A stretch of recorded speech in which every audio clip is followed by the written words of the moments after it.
Les gens sont plus ou moins conscients, certains ont du mal à comprendre, mais quand on leur dit qu'il y a eu deux morts pendant Xynthia et qu'il y a eu des maisons qui ont été rasées parce qu'elles étaient construites trop près de l'eau, les gens comprennent maintenant. Le trait de côte recule, qu'on perd du territoire, on a déjà perdu 6 km² en Charente-Maritime depuis les années 50. Chez nous aussi, le climat change. Sur nos côtes, l'élévation du niveau de la mer a des conséquences déjà visibles. Je suis partie en Charente-Maritime voir Pierre Cuchet, maire adjoint d'Étré. Étré est une commune qui a fait face dès 2010 à la submersion marine suite à la tempête Xynthia. Je m'appelle Eva et je suis community manager au ministère de la Transition écologique et de la cohésion des territoires. Un peu plus loin, donc c'est toute la plage d'Étré, la plage principale d'Étré, qui a été submergée en 2010 au moment de Xynthia. Et là, vous avez plus de 72 maisons qui ont été, on va dire, déconstruites, indemnisées par l'État, justement parce qu'elles ont été submergées. Et il y a eu des morts, sur Étré. Donc il était impératif de modifier les choses et de prendre conscience. Et je pense que Xynthia a été ce révélateur un peu de cette prise de conscience. Pour dire, on ne peut plus continuer comme ça. Il faut qu'on arrête, il faut qu'on renature l'ensemble. Les maisons, elles étaient là, il n'y en aura plus. Il y avait un camping qui a été détruit. Il y a un hôtel-restaurant qui venait juste d'être ouvert, qui a été rasé aussi. Et donc il est hors de question de reconstruire à cet endroit-là. Face à ces risques, le dernier rapport du GIEC propose des solutions. Virginie Duvat, auteure du GIEC et chercheuse au laboratoire Lien, nous explique comment elle et son équipe travaillent sur le sujet. Le laboratoire Lien travaille sur l'environnement littoral avec un investissement interdisciplinaire qui est particulièrement important. Un panel de disciplines qui permettent toutes ensemble d'étudier l'évolution des littoraux, l'évolution des conditions de vie sur les littoraux, les risques littoraux et les possibilités donc de réduire les risques et de s'adapter au changement climatique sur ces espaces. Afin d'observer l'évolution du trait de côte et étudier certaines zones côtières, le Lien cartographie les lieux concernés à l'aide de drones. Je suis ingénieure d'études au CNRS, je suis chargée de télédétection et photogrammétrie. Je suis télépilote de drone, je vais régulièrement sur le terrain. Je réalise en fait des levées à partir de drones et j'analyse les données acquises sur un logiciel de photogrammétrie. En fait, la photogrammétrie, c'est la modélisation en 3D à partir d'images en 2 dimensions. Le logiciel détecte les points communs entre les images et retrouve la position exacte des caméras. Et il est ainsi possible de générer une orthomosaïque et un modèle numérique de surface. L'orthomosaïque est une mosaïque d'images.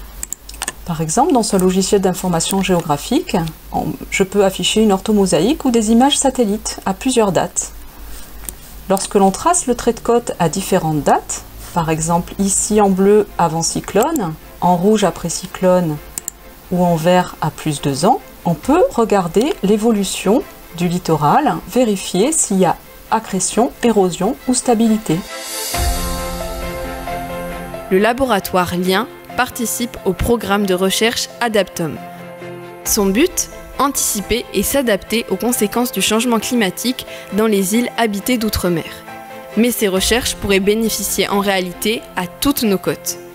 L'intérêt du projet Adaptom, c'est de produire un retour d'expérience sur les dites solutions fondées sur la nature qui sont actuellement déployées sur les territoires. C'est intéressant parce que la méthodologie qu'on a construite permet une réplicabilité en fait en termes d'analyse, ce qui aide aussi les acteurs entre eux à avoir une idée des leviers, des barrières à la mise en place de ces solutions et puis donc de faire du lien entre les acteurs aussi à l'occasion d'ateliers de terrain pour permettre une circulation finalement des connaissances et de savoir où on en est aujourd'hui concernant les solutions fondées sur la nature.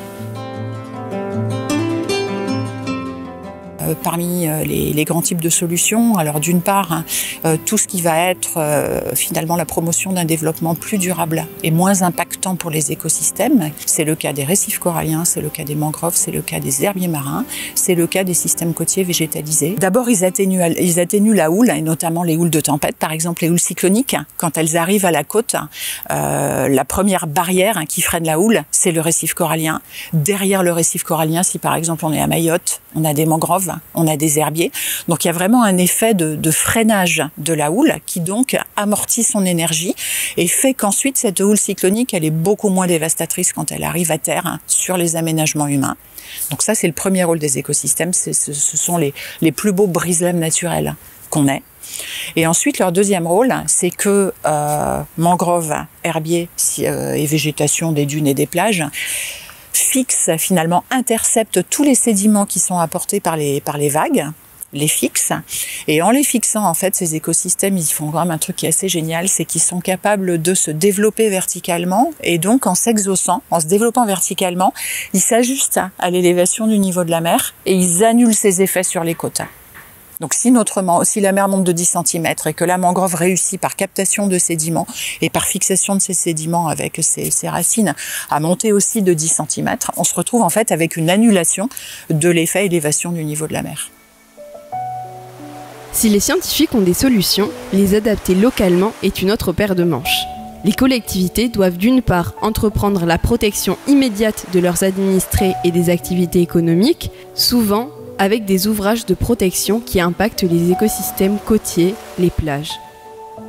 Et d'autre part, ils doivent envisager des solutions de long terme, par exemple en renaturant les côtes et en relocalisant plus loin les habitations et activités de bord de mer. L'État, à travers la Direction départementale des territoires et de la mer, anticipe et accompagne cette transformation. La loi climat et résilience a amené des outils tout à fait essentiels pour limiter l'exposition des biens au risque de l'érosion littorale.